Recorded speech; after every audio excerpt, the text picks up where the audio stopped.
جہاں پنجتن پاک کا صدقہ اس قوم کو غم شبیر سے بھر دے۔ اے رب جہاں پنجتن پاک کا صدقہ اس قوم کو دامن گئے شبیر سے بھر دے۔ بچوں کو عطا کر علی اصغر کا تبسم، بوڑھوں کو حبیب ابن مظاہر کی نظر دے۔ اے رب جہاں پنجتن پاک کا صدقہ اس قوم کا دامن غم شبیر سے بھر دے۔ کم سینوں کو ملائے ولوے آن و محمد، ہر ایک جواں کو علی اکبر کا جگر دے۔ ماؤں کو سکھا ثانی زہرا کا سلیقہ، بہنوں کو سکینہ کی دعاؤں کا اثر دے۔ مولا تجھے زینب کی اسیری کی قسم ہے، بے جرم اسیروں کو رہائی کی خبر دے۔ جو چادر زینب کی عزادار ہے مولا، محفوظ رہے ایسے خواتین کے پردے۔ غم کوئی نہ دے ہم کو سوائے غم شبیر، شبیر کا غم بنتا رہا ہے وہ ادھر دے۔ بر محمد و آل محمد صلوات۔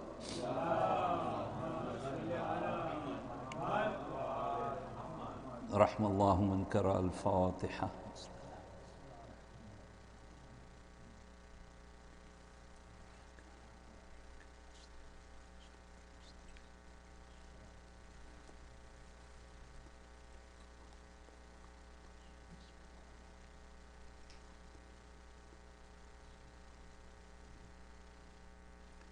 اعوذ باللہ من الشیطان اللعین الرجیم، بسم اللہ الرحمن الرحیم، بسم اللہ وباللہ وصلی اللہ علی محمد وآلہ وافوض امری اللہ۔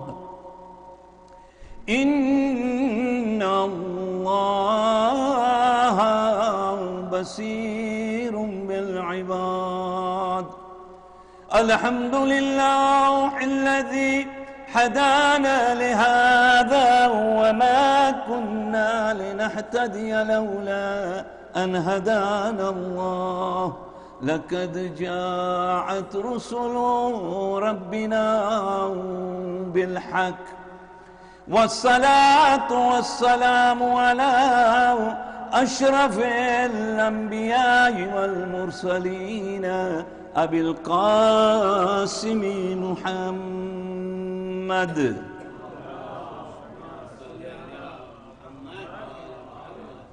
روحی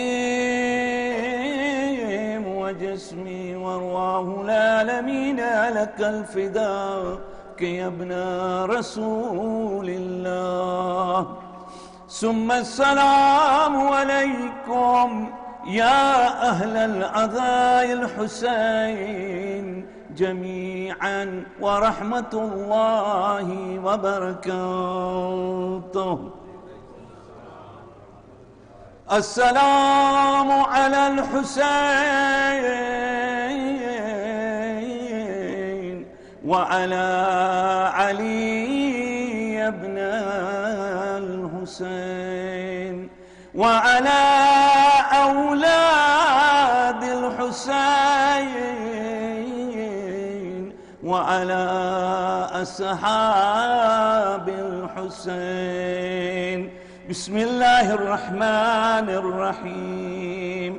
قال إمام جعفر الصادق عليه السلام: إن أهل الله هرما وهو مكة، وللرسول حرما وهو المدينة، ولأمير المؤمنين حرما وهو كوفة، ولي حرما بلدة الكوم. صلوات.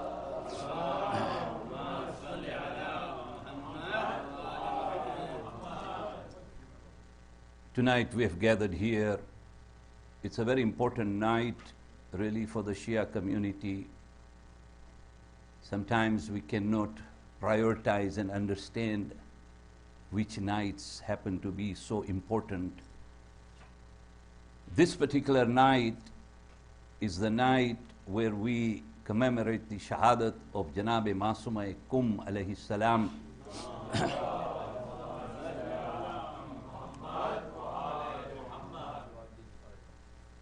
And this is a hadith of the holy, our sixth Imam, Imam Jafar Sadiq alayhi salam,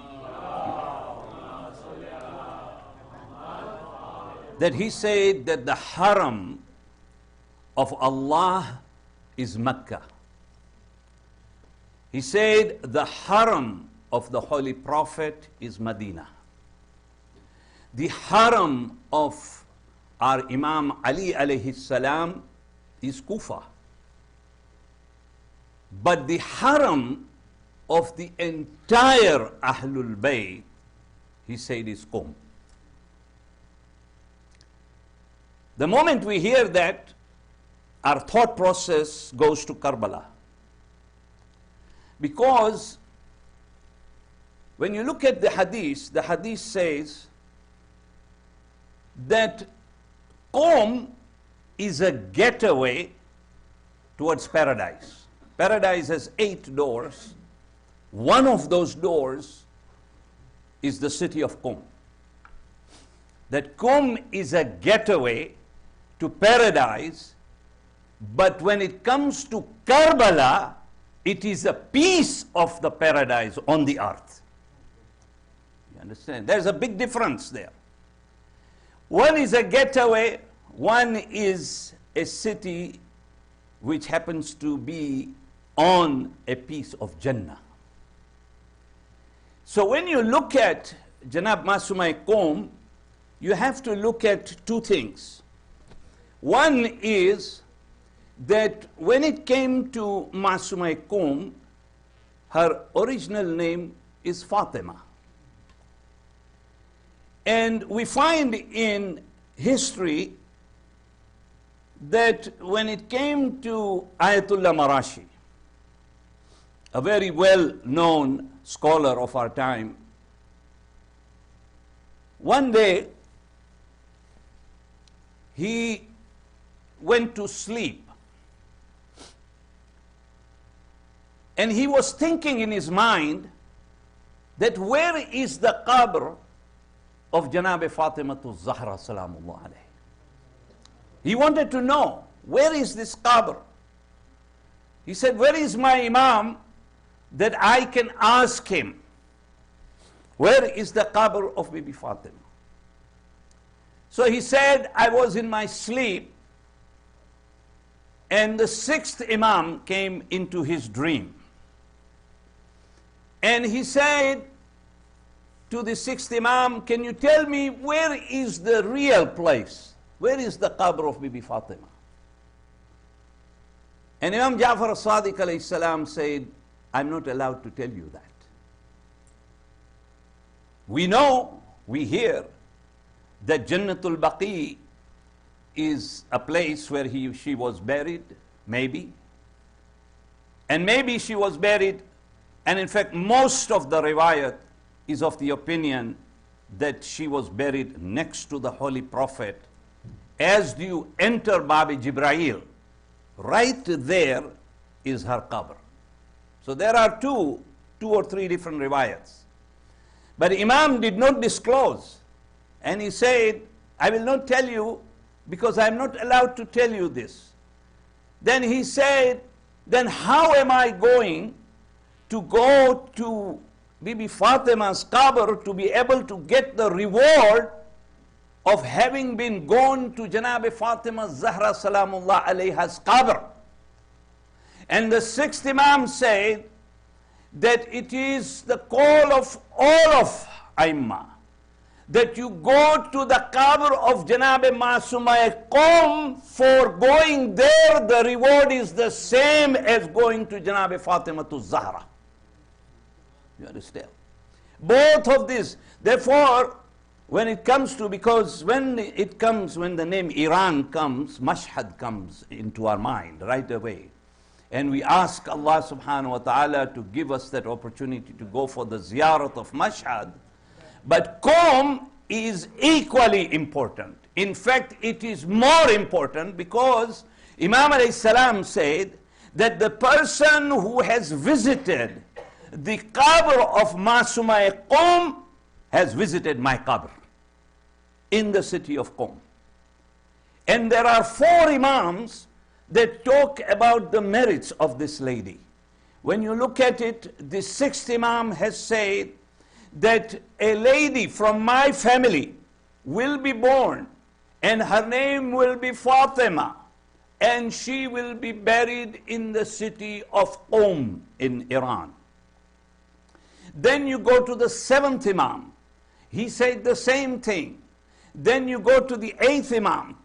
All of these Imam had one word, including the 9th Imam, that anyone who visits the Zari of Janab Masuma-e-Qum, Jannat is wajib on that person. So imagine this particular Zari is no small place. Look at the city of Qum. Thousands and thousands of scholars today, and for years have come out of Qum. And how Qum has become the central point of the Shias. While Iraq was always at one time the central point. But because of the problems in the government, a lot of those scholars had shifted themselves over to Qum. And that is why Qum is now known to be. There is a hadith of the Holy Prophet. There are 40 hadiths that the Holy Prophet has talked about, only about Masuma-e-Qum and the city of Qum. But in one of the hadiths, the Holy Prophet said that I am telling my Shias that whenever they run into a problem where they can no longer live in the country they can live in, and it has become difficult for them to live anywhere, then the only place of refuge for the Shias is Qum, he said. And why? Why Qum? You look at the history of Qum, the city of Qum, and it's quite interesting.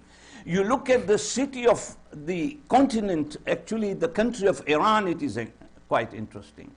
This was a country that was at one time full of Zoroastrians. There were no Muslims there. There were Zoroastrians, the people who believed in fire. And they were pretty much dominant in all parts of Iran. When the Holy Prophet was going to Mi'raj, he of course went through several mosques, including Masjid-e-Aqsa, Masjid-e-Kufa. Many of these mosques were on his way when he was going to Mi'raj. He came across a land in Iran where he was surprised that he saw Iblis sitting on a heap of sand. And as the Holy Prophet was passing there, He came down on that land and he said, "Oh Iblis, Qum," he said. Meaning, "Oh Iblis, get out from here, get away from here, go away from here. You are sitting on a land that belongs to none other than Ahlul Bayt alayhimus salam." And it was from that point on, the city of Qum became known as a city, and it started to develop.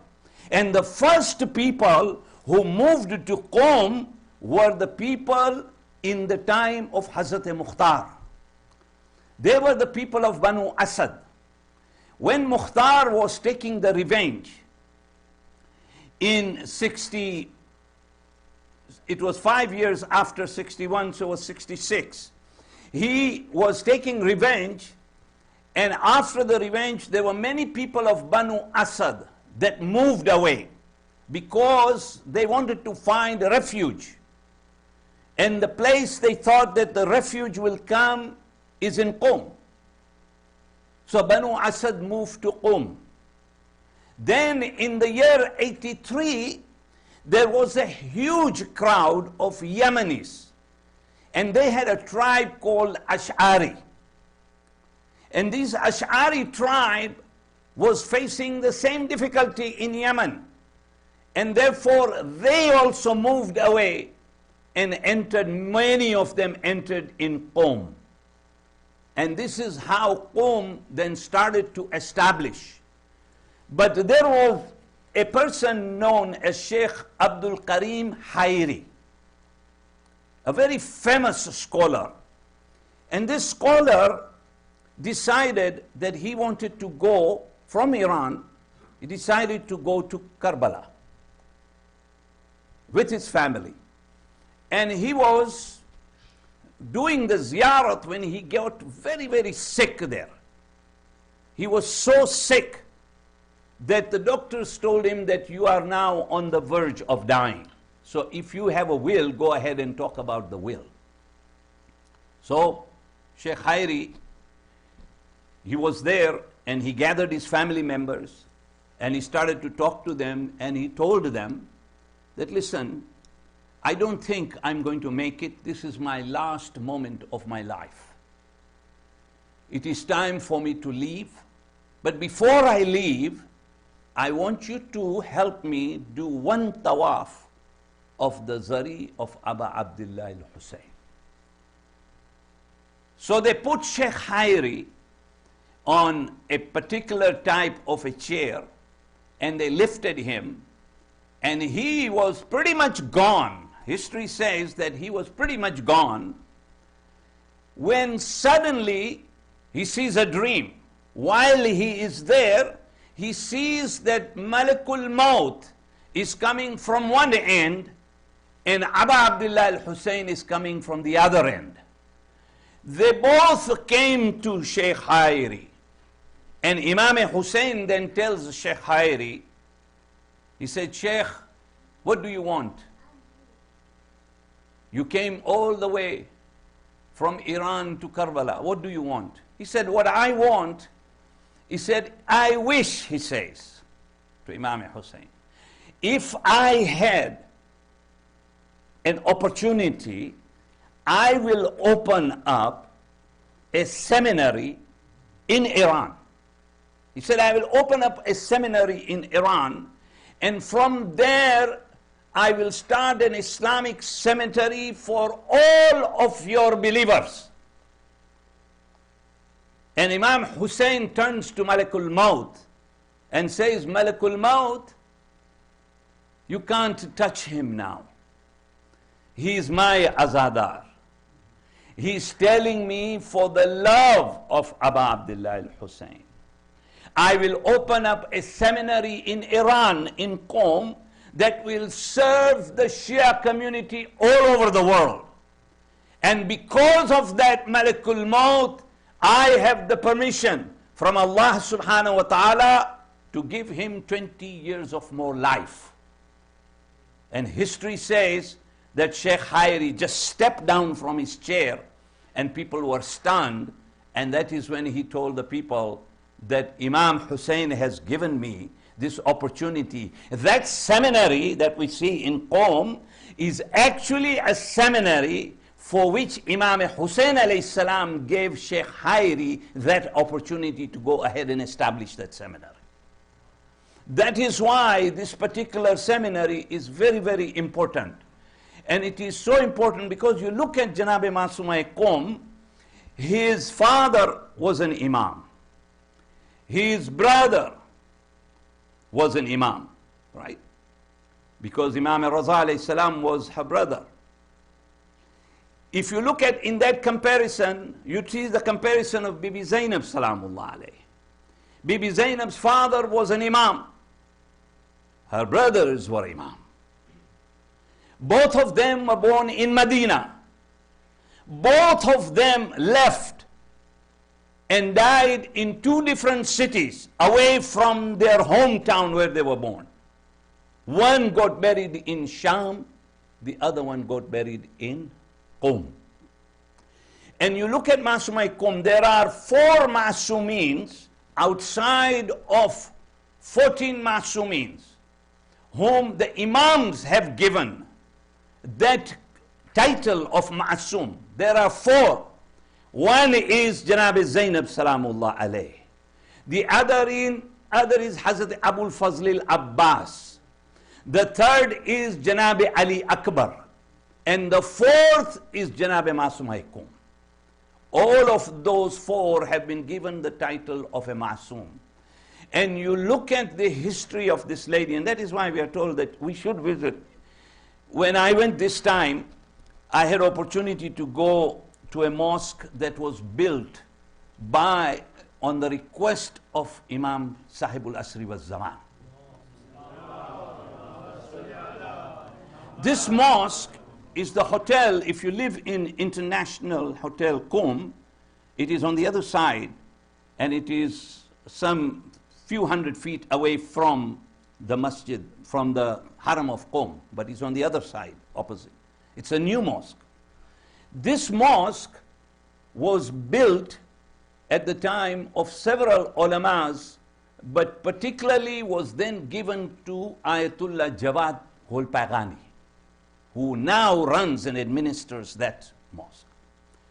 But the history says that when it was getting finished and everything, some Americans came there. And when they saw that mosque, they went to Ayatollah Jawad Golpagani and said, "How much money do you need to complete this project of this mosque, known as the Mosque of Hassan al-Askari alayhi salam?" And Sayyid Jawad told them that this mosque is not here to take money from the people. This mosque is here to give money to the people. You see, he said, you want something, you will have to come here. You ask, you will get it. And that is why when it comes to that, these 2 institutions, including the Haram, and this Haram of Janab Masuma-e-Qum, if you get an opportunity, take that opportunity as if, I said, as if you're going to Karbala. Because one is a piece of heaven, which is Karbala. And when it comes to Qum, it is the getaway to Jannah. And this is where we should go. Because this will show you how important it is to have a madrasa in a community, to teach us. And that is the thing that we should learn. The most important institution. It is not the Imam Bargah. The running of Imam Bargah is not that important, or the gym or anything. The most important place is the madrasa. It is the single most important place. And when we look for resident alims, better make sure that he has a complete knowledge of how to run a madrasa. If he doesn't have, there is no point in bringing an alim here. A speaker cannot become an alim. There are many speakers in this part of the world, but they have no experience at all when it comes to running a madrasa. A madrasa is not just academic. A madrasa is from the first class until academia. If he has the potential, and that is why when Marhum Mullah used to say, he used to instruct our people, when you are looking for a resident alim, there are 3 things you must see in that alim. And he said these are the 3 M's. He said madrasa, mihrab, and mimbar. These 3 things must be something that he brings with him. Because this is one of the problems. Like when I go to many of the places, right away, it takes just a few days, and people will gather around you and say, Hussein bhai, why don't you move here and become a resident alim? I said, do you know what the role of a resident alim is? Do you realize what it is? The Holy Prophet said that no community should remain without a resident alim. But you have to find the right resident alim that has the right chemistry to run an institution. If he tells you that I can only do this and this, then it's not that. Even I can do that. You don't need a resident alim. I can pretty much be a resident alim for you. But I don't want to be. I don't want to be because we must understand what is the importance of resident alim. Today, and Abbas bhai, thank you very much for you and your team who is working very hard in Abbas bhai. It is very difficult. I will tell you, it is very difficult to run an institution. Sadiq bhai knows as a president how difficult it is. So to run an institution is not easy. But when it comes to a madrasa principal, he's not only dealing with the most important assets of the family, being the children, but even the parents. Because he has to directly deal with these parents. And therefore, when you are dealing with them, it is not easy. You think it is easy to have somebody's child in your madrasa? It is not easy. It's very, very difficult. It was difficult even during my time and my father's time. How people became so sensitive. They won't become sensitive about what happens in the school, but they will become very sensitive about what happens in the madrasa. By the teacher who happens to be of the faith that they belong to. But they will become very, very, very sort of people that will be so much concerned and protective of children. Therefore, we should always think, and this is the thing, right, that we don't realize when my child sits there and starts to recite Quran, when my 10, 11, 12-year-old granddaughter sits there and starts to recite Quran, that is one of the most proudest moments for the parents. When they see. Therefore, if you look at Imam Rida alayhi salam, when he left from Medina, at the time, the age difference between Hazrat Masuma-e-Qum and Imam Rida was 25 years.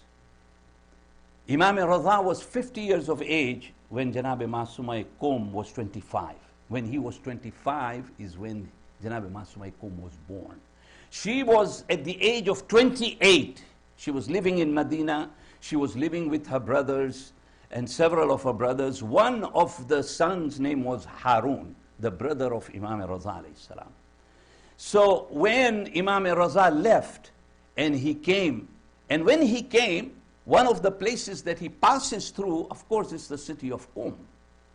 And the place where he lived, just for a few days before he went to Mashhad, became known as Madrasa-e-Qum. Until today, that is a madrasa today. It is a madrasa there.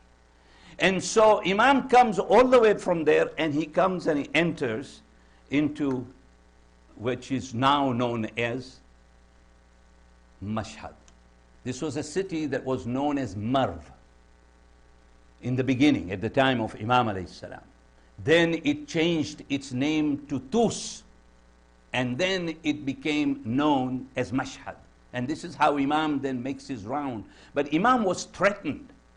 The reason we call him Ghareebul Ghuraba, and we don't call that any other Imam in the ziyarats. Why?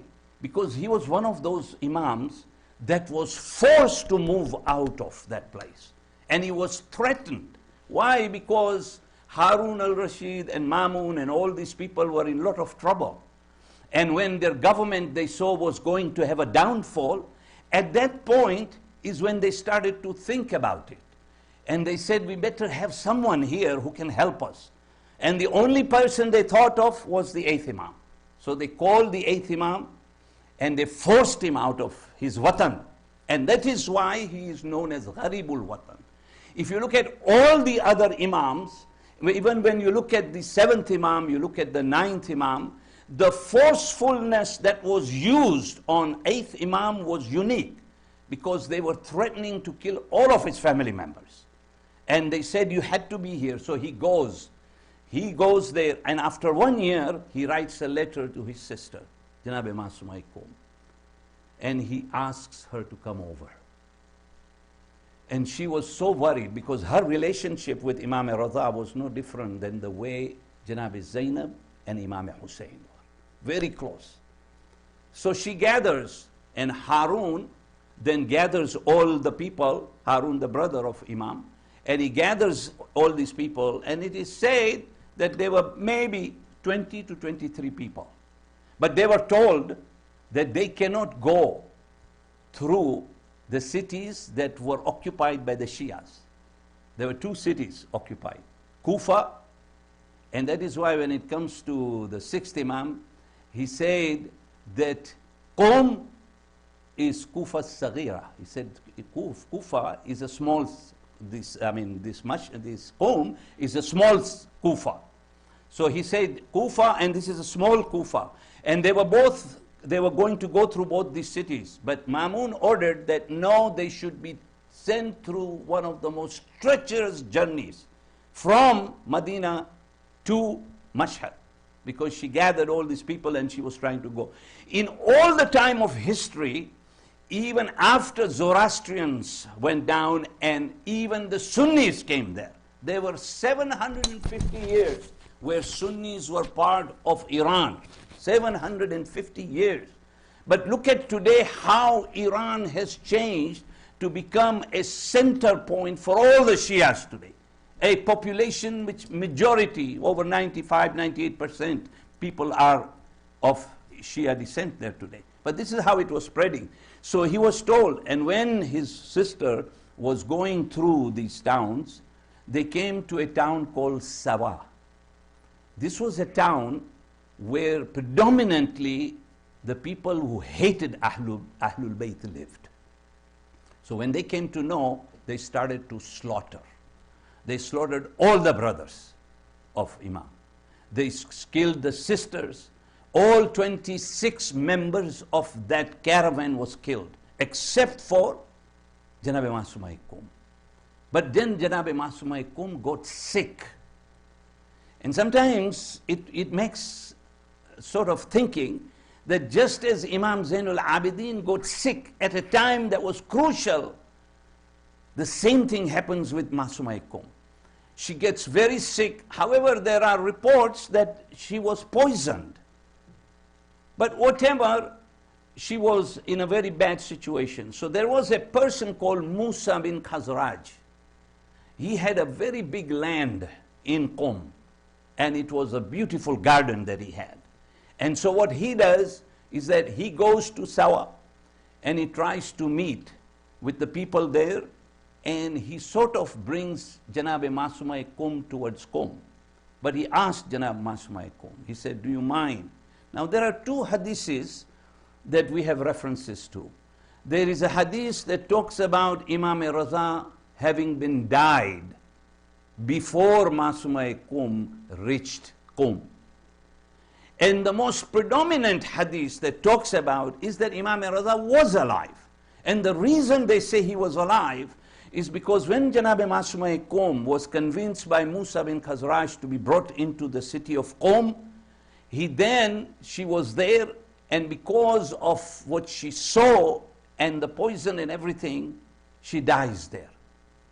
When she dies, he decides to bury her in the garden.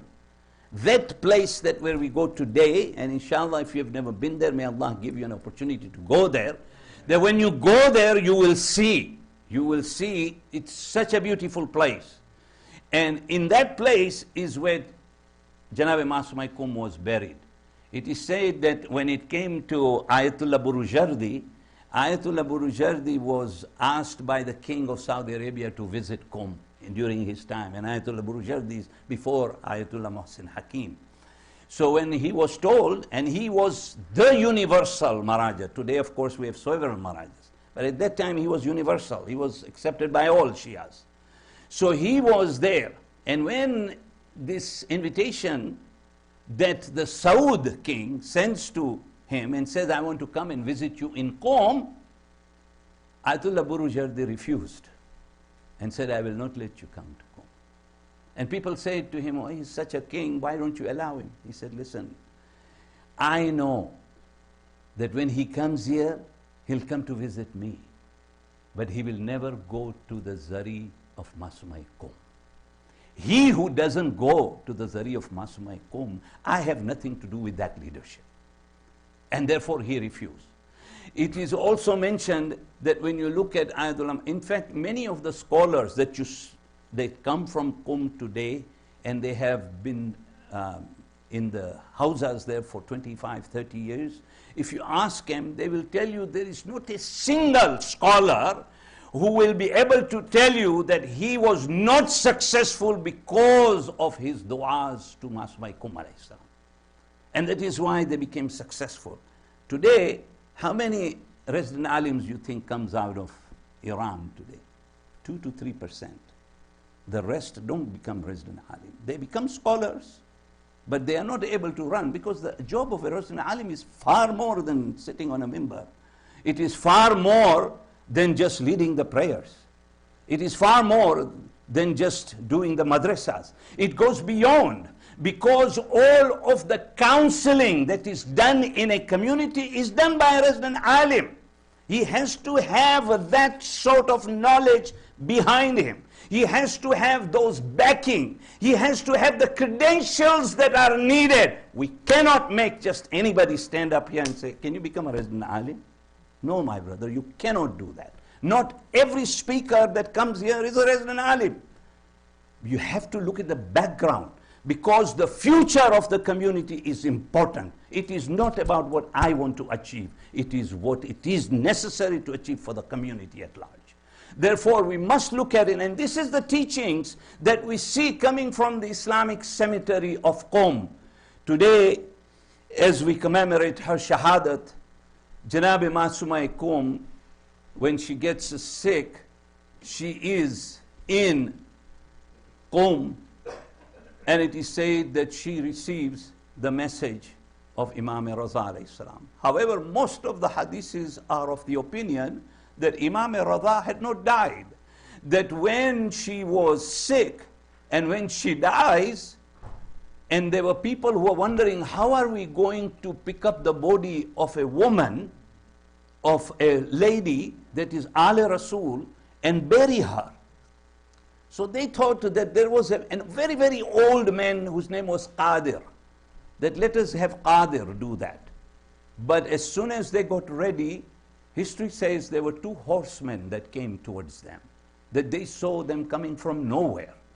And they came, they took the body of Janabi Masuma-e-Qum, and they buried her. And after burial, after several years, they came to know that that was Imam Musa-e-Qazim alayhi salam and Imam Raza alayhi salam. Because a Masum is buried by a Masum. And that is how the burial takes place. But when after she is buried, Imam Raza alayhi salam goes back to Mashhad, and we have to say that when she was leaving Medina, it was very different than the way Janab Zainab left from Medina. It was very hard for her to leave Medina, but she left with her brother. But when it came to Masuma-e-Qum, she had come there and she knew that my brother was in Mashhad. And it is said, that history says, that when Imam Raza hears about her sister, he cried very much. He was so deeply hurt that at one point, history says that he sat down and cried for his sister. But we have to say, Ya Imam Rada, we understand your sister came from Medina. And there was an alim who got a call from a community and said, can we take out the tabut of Janab Masuma-e-Qum? And the scholar says, don't do that. Tabuts are for those who are gharib. Fatima Zahra was gharib.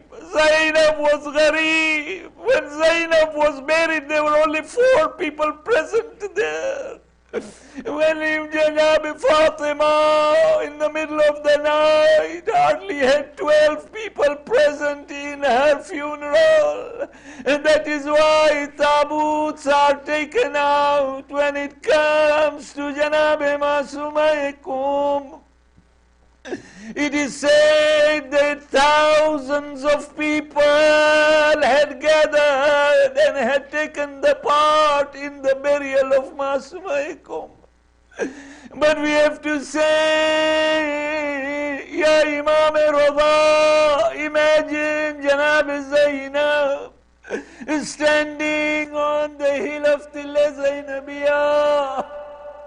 And as she was looking, she saw her husband, her brother being slaughtered by Shimr.